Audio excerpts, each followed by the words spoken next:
Bonjour à tous, minasan ohayo gozaimasu, hello everybody, c'est Pierre-Marie, French by ear Fransugo no Kikitori. Bienvenue dans un nouvel épisode de mon podcast niveau intermédiaire. Il y a quelques jours, je suis allé voir un concert de musique classique dans une université des beaux-arts, quelque part à Tokyo. J'y suis allé avec ma femme et une amie japonaise qui parle très bien français, qui connaît très bien la France et les Français. C'était un concert particulier dans le sens où c'était un concert de flûte, c'était un orchestre de flûtistes. Personnellement, j'avais jamais assisté à ce genre de concert et je ne savais pas vraiment à quoi m'attendre. Donc nous sommes arrivés, nous nous sommes installés dans la salle, et puis l'orchestre de flûtistes est arrivé, et j'étais super surpris de voir qu'il y avait vraiment beaucoup de monde sur scène. Je pense qu'il y avait entre 30 et 40 flûtistes, pratiquement toutes des femmes, des jeunes femmes en fait, donc des étudiantes de cette université. Et en plus des flûtistes, il y avait peut-être une dizaine, une quinzaine de percussionnistes. Donc les percussionnistes, ce sont des musiciens qui font de la musique en tapant sur des instruments de musique. Donc ils peuvent taper sur des tambours, sur des cymbales, sur des xylophones, sur des triangles. Toute cette famille d'instruments, on appelle ça les percussions. Et donc, les musiciens qui jouent ces instruments s'appellent les percussionnistes. Donc, une trentaine, quarantaine peut-être de flûtistes et une dizaine, quinzaine de percussionnistes. Ça faisait vraiment beaucoup de monde sur scène. Ce qui était aussi assez surprenant, en tout cas pour moi, c'est que toutes les flûtistes étaient habillées dans des grandes robes de soirée, un peu comme on peut imaginer, je ne sais pas, pour une cérémonie très importante, donc très bien habillées, avec des chaussures à talons, très bien coiffées. On sentait vraiment que ce concert était un concert important, très important, et peut-être même le plus important de leur jeune carrière. Il y avait donc quand même un certain stress, une certaine tension. En tout cas, c'est ce que personnellement j'ai ressenti. Donc tout l'orchestre s'installe, et puis tout d'un coup, le silence total se fait dans la salle, on n'entend plus un bruit, plus rien ne bouge, et si vous avez déjà assisté à des concerts de musique classique, je pense que vous voyez un peu cette ambiance qui, juste avant que le concert commence, il y a comme ça une petite pause avec silence total et donc un peu de tension. À ce moment-là, est arrivé sur scène le chef d'orchestre. C'était un homme d'une cinquantaine, une soixantaine d'années peut-être, qui est arrivé d'un pas très vif, assez rapide. Il était très souriant, il a fait des petits gestes de la main comme ça pour saluer les spectateurs. Il avait l'air vraiment très décontracté et donc très souriant. Ça faisait un peu un contraste avec la tension ambiante et le stress que je ressentais en tout cas pour cet orchestre de jeunes filles. Et tout de suite, en voyant entrer ce chef d'orchestre, je me suis dit, il est français, j'ai l'impression qu'il est français. Alors pourquoi je me suis dit ça ? Non, il n'est pas arrivé sur scène habillé en français typique avec un béret sur la tête et un t-shirt blanc avec des rayures marines. Évidemment, c'était un orchestre classique. Un chef d'orchestre, il était habillé en costume.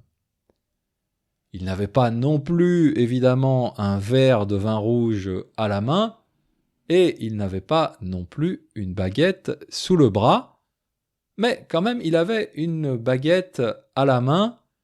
Je fais cette précision, peut-être que vous le savez déjà, mais Le petit bâton avec lequel les chefs d'orchestre dirigent l'orchestre, ce petit bâton s'appelle une baguette, exactement comme notre pain national, comme le pain préféré des Français.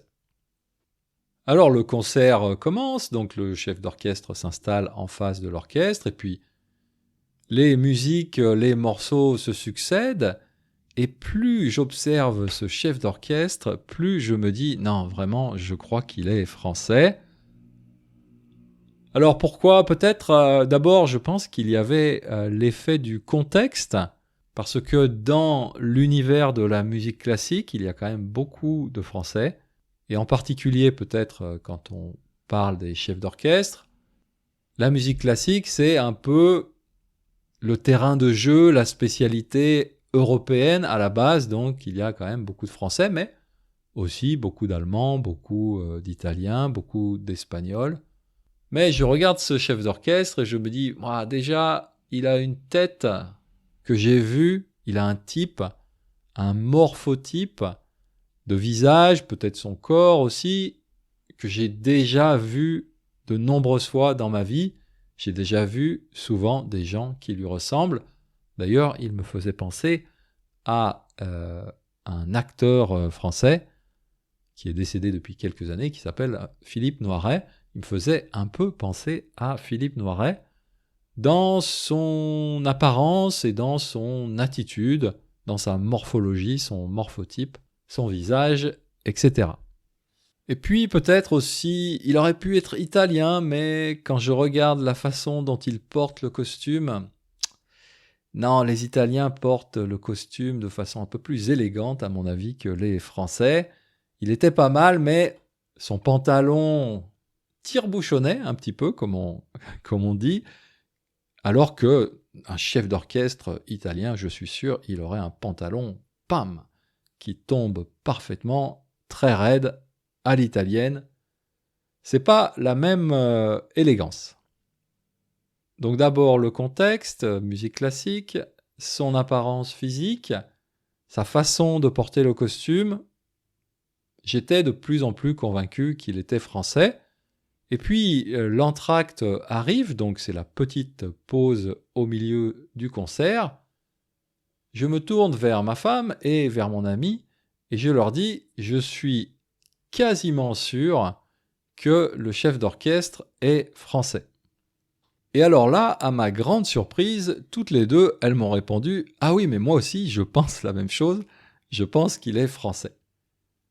Évidemment, on a tout de suite vérifié, on a regardé le programme du concert, et bingo, en effet, ce chef d'orchestre était bel et bien français. Alors moi, bien sûr, j'ai l'habitude de la France, des Français, etc. Mais ça m'a vraiment intéressé que ma femme et mon ami aient tout de suite senti qu'il était français. Et donc, je leur ai demandé pourquoi. Qu'est-ce qui vous a fait penser que cet homme était français? Alors bien sûr, toutes les deux, elles m'ont dit aussi, elles m'ont parlé du visage, du morphotype, de l'apparence physique. Évidemment, il n'était pas asiatique, il n'était pas africain, mais il aurait pu être américain ou de n'importe quel autre pays d'Europe, mais quand même avec certaines nuances. Par exemple, mon ami m'a dit, il n'était pas aussi sérieux qu'un Allemand ou un Anglais aurait été dans ce genre de situation. Et aussi dans sa façon de bouger, dans sa gestuelle, dans ses gestes, il était plus doux qu'un Italien ou qu'un Espagnol. Mais surtout, ce qui les a marquées toutes les deux, c'était son comportement très décontracté, presque enfantin, avec beaucoup d'humour. Par exemple, mon ami m'a dit « J'ai eu l'impression que naturellement, il s'amusait de l'ambiance du concert, peut-être malgré les responsabilités, la tension, etc. Donc il arrivait à s'amuser en faisant son travail et en faisant bien son travail. Et puis un peu dans la même idée de ce comportement enfantin, de quelqu'un qui s'amuse, ma femme m'a dit, il m'a fait penser à un petit garçon, on aurait dit un personnage du petit Nicolas. Alors ça, j'ai trouvé aussi que c'était vraiment très intéressant, et je dirais même que en tant que Français, c'est presque flatteur.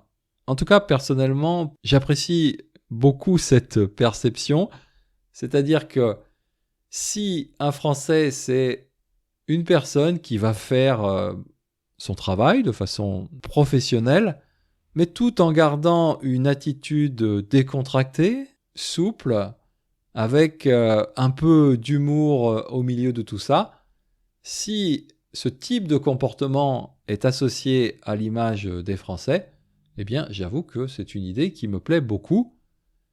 J'essaye, en général, même dans des situations professionnelles de temps en temps tendues, de temps en temps stressantes, j'essaye toujours au maximum de garder un peu d'humour, un peu de décontraction. Et donc peut-être que là aussi, je suis quand même très français. Et je trouve que c'est en plus particulièrement important dans cet univers de la musique classique qui est quand même très sérieux, très codifié. Il y a vraiment des codes dans la musique classique, des codes de comportement et même des codes de comportement des spectateurs. Parce que je me rappelle une des premières fois que j'ai assisté à un concert de musique classique, c'était un récital de piano, je me souviens bien, c'était un pianiste coréen. Et donc le pianiste arrive, il joue un premier morceau, et à la fin du morceau, évidemment, il s'arrête, et moi, j'applaudis, mais je me rends compte très vite que je suis le seul à applaudir. J'ai compris à ce moment-là que dans la musique classique, il ne faut pas applaudir à chaque fois que la musique s'arrête. Il y a des moments précis pour applaudir, et ça, c'était une grande surprise. Donc c'est souvent quand même une ambiance très sérieuse, très solennelle, et donc je trouve que c'est sympa s'il y a comme ça un chef d'orchestre qui arrive avec une attitude différente, avec un peu d'humour.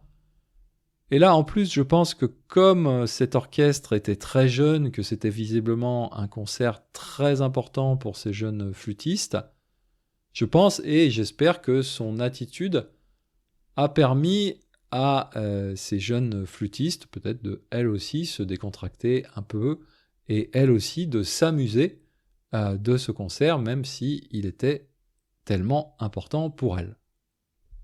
Voilà, je ferme cette parenthèse sur le côté solennel de l'univers de la musique classique.